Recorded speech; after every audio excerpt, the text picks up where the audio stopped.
The price of Bitcoin has crashed by about 20% just in the last 2 weeks, and the biggest crash happened literally in the last few hours or in the last 24 hours. But this is just the beginning, because if you zoom out and you look at the bigger picture, over the last 6 months, the price of Bitcoin went from around $100,000 to as low as $63,000, which is a huge decrease. But what makes this crash so different from previous crashes is that you have very large investors who are massively selling Bitcoin.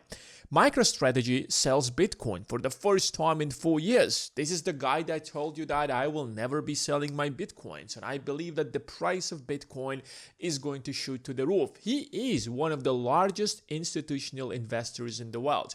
But it's not just about MicroStrategy that sold millions of dollars worth of Bitcoin, but rather it is about the rest of the market. It's about the largest ETFs.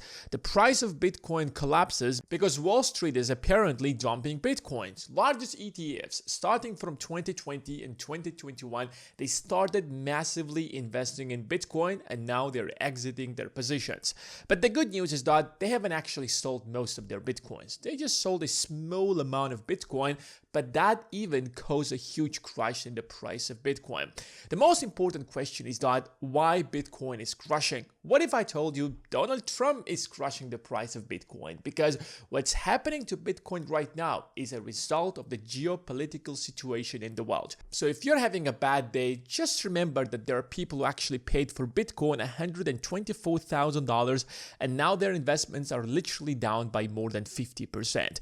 The biggest question is that how the war in Iran is actually leading the price of Bitcoin to collapse. You see, institutional investors do not randomly invest in random assets. They invest with a strategy, and there is a reason, or there is a logic that drives their investing decisions. There is a reason why huge ETFs are buying a certain asset and are selling a different kind of asset, because the financial market is heavily regulated, and there are traditional investment strategies that Wall Street follows, ETFs follow, and the largest investors in the world.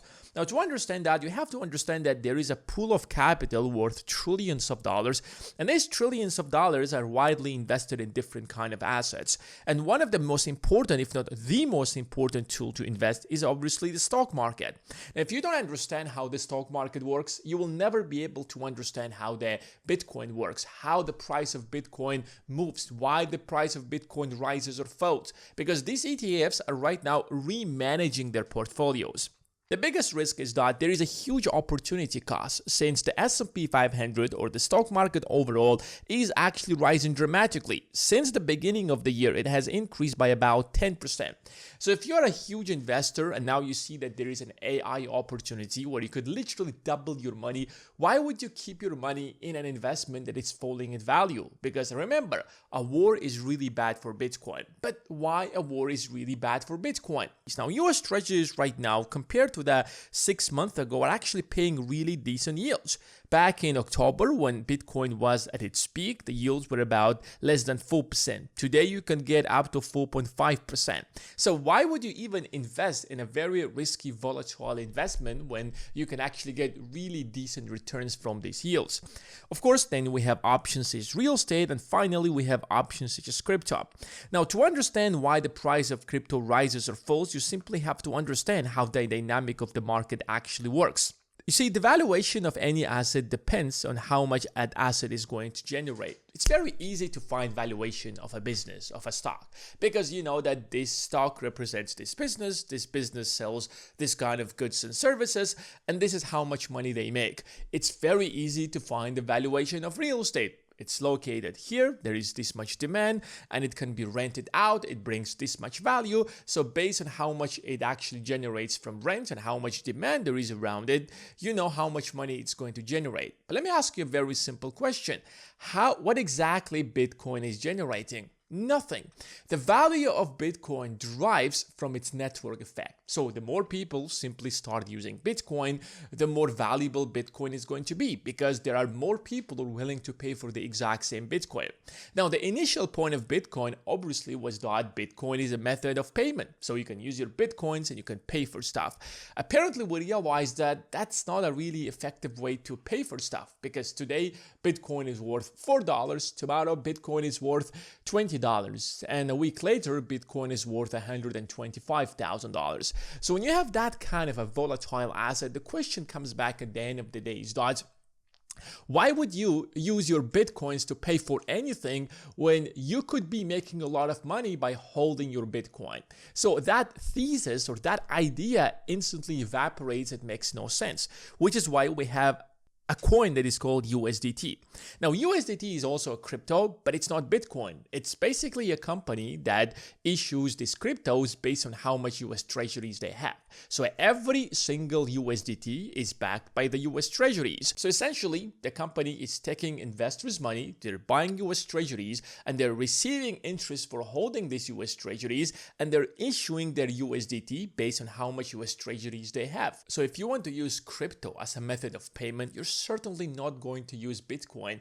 You are going to use USDT. And most people still find it far more convenient to simply use the US dollars. And a USDT is basically a virtual dollar.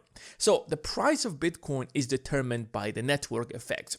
So if we take a combination that Bitcoin has no intrinsic value within itself, secondly, the price of Bitcoin rises or falls because of demand, which is very normal for any kind of asset, and thirdly, there is a lot of leverage when it comes to Bitcoin, it basically turns into this best gambling machine in the world, since nobody can for a fact determine the value of Bitcoin. When I'm trying to think if Apple right now is a good investment or a bad investment, I would look at its financial statements. I would look into how much money the company is generating, what are the strategies the company is following. And based on that, I will compare the price that the true value of Apple compared to the price that Apple is traded in the market. And then I would make a good call if it's a good investment or a bad investment. For example, that's what I did a few months ago. That's why I invested in Google and told everybody in the Investing Academy to invest in Google. And suddenly, the price of Google rose by almost 40%. The same thing I did with Oracle, and the price of Oracle rose by about 30% as well. When the price of asset rises dramatically far beyond its worth, then I'm going to sell my stocks, and that's what I do in the Investing Academy. So if you haven't actually joined the Investing Academy, please join now, because there exactly I post what I buy and what I sell and when do I do that. And the first 100 people are going to use the link in the description of this video will be able to join the Investing Academy completely for free. The spots are very limited, so make sure that you apply as soon as possible. But with Bitcoin, everybody wants to buy it, but nobody knows the true value in it. But as long as there is demand for it, the price is obviously going to rise. Now, secondly, or the second problem with Bitcoin is that a lot of people are buying Bitcoin with leverage. And that means that for every dollar they put, they're actually borrowing an extra $10 on the top of that. So if I want to buy $100,000 worth of Bitcoin, I don't need to have $100,000. All I need, anything, a few $1,000s, maybe $5,000 or $10,000. The rest of it will be lent to me by the crypto exchange. So now with $5,000 worth of real money, I'm buying $100,000 worth of Bitcoin. That shoots the price of Bitcoin dramatically high. And that means that, and that's why the price of Bitcoin is much more volatile than the price of many other assets. But at the same time, it means that if the price of Bitcoin even falls by a small amount, suddenly the crypto exchange that lends me that extra money to buy Bitcoin has to liquidate my account and sell all of my Bitcoins in order to prevent itself from losses. So suddenly that $100,000 worth of demand that should the Bitcoin price is evaporated in a glimpse of an eye. So the price of Bitcoin instantly starts to fall. And now take this example and apply it to the rest of the Bitcoin, to the entire Bitcoin. And then you realize why the price of Bitcoin rises dramatically and it falls dramatically. So when you have huge financial institutions that actually bought Bitcoin at the cheapest price, and now Bitcoin has reached a certain level where they made money, and they realize that there is no more potential for Bitcoin to continue rising, they start selling some of their Bitcoins to realize their profits. Suddenly the price of Bitcoin falls far more. Why? Because a lot of people purchase Bitcoin using leverage. Remember, leverage always either amplifies the rise or it's going to amplify the losses. So the next question is that why did these ETFs suddenly started selling their Bitcoins? What exactly triggered them to do that? First of all, inflation is rising because oil prices are rising across the globe. There is a war between the United States and Iran, and there's supposed to be a ceasefire that this war would end. But now we know that the ceasefire is completely violated. Iran clearly mentioned that we're no longer negotiating with the United States, which means that in 3 to 6 months from now, there is going to be a global huge shortage of oil because the global strategic reserves will be depleted, which means that inflation will go from 3.8% right now to maybe 6% or 7%. Now there is a shortage of money in the world because everybody has to spend more money on the basic necessities, which means that there is less money to invest. There is less money to buy very volatile assets. Secondly, when inflation rises, typically, at least in theory, the Federal Reserve has to hike the interest rates. But if the Fed is going to hike the interest rates, suddenly the yields on the US Treasuries will be paying far more, which means that an investment in the US Treasuries will be far better. So currently the US Treasuries are paying about 3.6 to 5%, depends on the length of the Treasuries.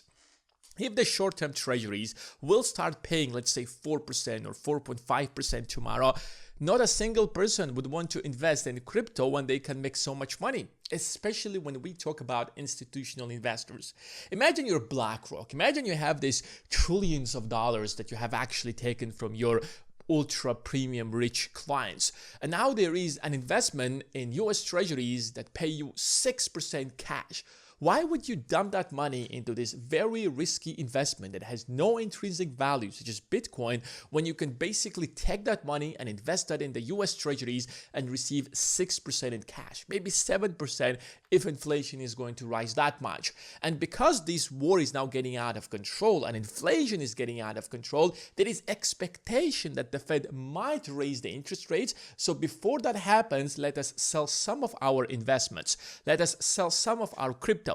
And because there is so much leverage in crypto, even that small sell-off in crypto instantly drives Bitcoin prices far lower. So there are huge geopolitical risks, because what's the question is that how do you think this war with Iran is going to end right now? The United States cannot back off. Maybe the United States has to finish the job with a ground invasion, which will make the situation even worse. There is also an opportunity cost. Because the stock market is growing so fast right now and there is so much money to be made from AI, investors would rather take that money from crypto and invest it in the stock market, making far more returns. So if you actually look at crypto overall, it's a perfect tool to transfer wealth from the ignorant people to the rich. You have so many poor people or so many people who don't understand how the market works and they want to make a lot of money by buying crypto, so they're using a lot of leverage. You cannot possibly use so much leverage in the stock market as much as you can do with crypto. So with little amount of money, you're trading so much crypto. So if you win, you're going to make a lot of money. But if you lose, you're going to lose your entire fortune, your entire money that you put into this crypto. And Wall Street is perfectly using that. Whenever there are times of peace, when interest rates are low, like for example in 2020 and 2021, in such kind of times, volatile assets tend to rise in price because there is a lot of peace in the world and people are more likely to invest in that. During these times, interest rates are low, so people are more likely to invest in very volatile assets. And whenever a crisis is going to happen or inflation is going to rise or there's a possibility of interest rate hikes, Wall Street instantly sells their crypto, which leads to this huge crash in crypto prices. If Iran war did not happen at all, the price of Bitcoin right now would be hovering at around $100,000. So when everything is over, the price of Bitcoin is going to rise again. So when it's going to reach the bottom, that's when Wall Street is going to start buying a lot of cryptos. There is going to be peace. The price of crypto is going to rise. It's going to attract a lot of people using leverage. The price will catapult to over $100,000, and then Wall Street will start selling again. And that's how hundreds of billions of dollars worth of wealth is transferred from the average people who don't understand how the financial market works to Wall Street. So if you want a step-by-step strategy on how you make a lot of money, on how you profit from crypto, on how you invest like Wall Street, then join the Investing Academy. And as I told you that the first 100 people who are going to use the link in the description of this video will be able to join the Investing Academy completely for free.